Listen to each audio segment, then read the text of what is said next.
எதிர்க்கட்சியினர் இந்த பகுதிகளுக்கு சென்றால் அவர்களிடம் மக்கள் முறைப்பாடு செய்கின்றார்கள்.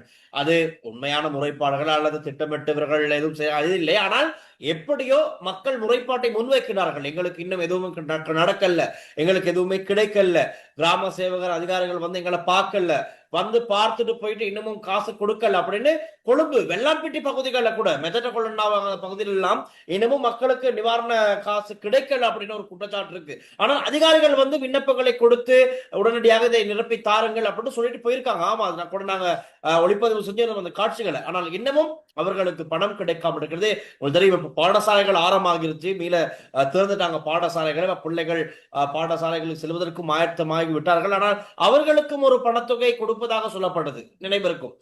அதெல்லாம் சரியா இன்னும் கிடைக்குதா இல்லையாங்கிறது தான் கேள்வியாக இருக்கிறது.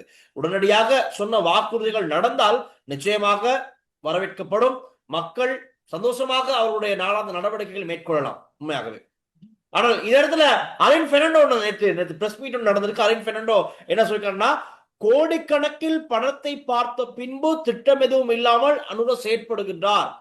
அதாவது நத்தர் பாப்பா நத்தர் தாத்தா மாதிரி வந்து ஜனாதிபதி அன்பகுமார் சனாயக்க இப்ப வாயில வந்ததெல்லாம் சொல்லிட்டாரு அப்படின்னு நத்தல் தாத்தா மாதிரி சிரிச்சுக்கிட்டே சொல்லிட்டாரு.